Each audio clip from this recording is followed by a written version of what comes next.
যুদ্ধবিরতি নিয়ে তীব্র উত্তেজনা। নেতানিয়াহুর অভিযোগ সরাসরি অস্বীকার হিজবুল্লাহর। মধ্যপ্রাচ্যে আবারও বাড়ছে উত্তেজনা। যুদ্ধবিরতি ঘিরে ইসরায়েল ও হিজবুল্লাহর মধ্যে শুরু হয়েছে নতুন করে বাগযুদ্ধ। ইসরায়েলের প্রধানমন্ত্রী বেনিয়ামিন নেতানিয়াহুর দেওয়া যুদ্ধবিরতি লঙ্ঘনের অভিযোগ সরাসরি প্রত্যাখ্যান করেছে হিজবুল্লাহ। টেলিগ্রামে দেওয়া একটি বিবৃতিতে গোষ্ঠীটি জানায়, এই অভিযোগ সম্পূর্ণ ভিত্তিহীন। বরং হিজবুল্লাহ উল্টো দাবি করেছে, শুরু থেকেই ইসরায়েলি যুদ্ধবিরতির শর্ত ভঙ্গ করে আসছে।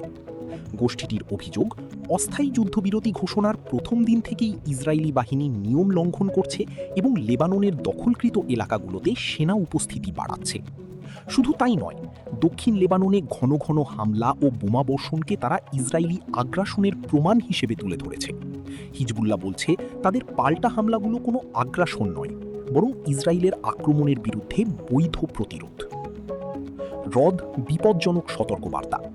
বিবৃতিতে আরও কঠোর ভাষায় হিজবুল্লাহ সতর্ক করেছে, ওয়াশিংটন ও নেতানিয়াহুর মধ্যে যে কোনো দ্বিপক্ষীয় চুক্তিতে লেবানন সরকারকে জড়ানোর চেষ্টা অত্যন্ত বিপজ্জনক হতে পারে। তাদের দাবি, এই যুদ্ধবিরতি প্রক্রিয়ায় লেবাননের কোনো আনুষ্ঠানিক ভূমিকা ছিল না। মাঠের বাস্তবতা কি বলছে? লেবানন কর্তৃপক্ষ আশা করেছিল যুদ্ধবিরতির মেয়াদ বাড়লে দক্ষিণাঞ্চলে হামলা ও ধ্বংসযজ্ঞ কমবে, কিন্তু বাস্তবে পরিস্থিতি উল্টো। হিজবুল্লাহর অভিযোগ, ইসরায়েল হামলা আরও বাড়িয়ে দিয়েছে। তারা এটিকে আন্তর্জাতিক আইন ও কনভেনশনের প্রতি স্পষ্ট অবজ্ঞা বলে উল্লেখ করেছে। নতুন সংঘাতের শঙ্কা। সব মিলিয়ে একদিকে অভিযোগ পাল্টা অভিযোগ, অন্যদিকে চলমান হামলা। যুদ্ধবিরতির ভবিষ্যৎ নিয়ে তৈরি হয়েছে বড় ধরনের অনিশ্চয়তা। হিজবুল্লাহ ইতোমধ্যেই ইঙ্গিত দিয়েছে, দক্ষিণ লেবাননে ইসরায়েলি হামলার বিরুদ্ধে তাদের প্রতিরোধ অব্যাহত থাকবে।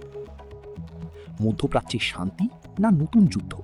পরিস্থিতি এখন অত্যন্ত সংবেদনশীল। সর্বশেষ আপডেট পেতে সঙ্গে থাকুন।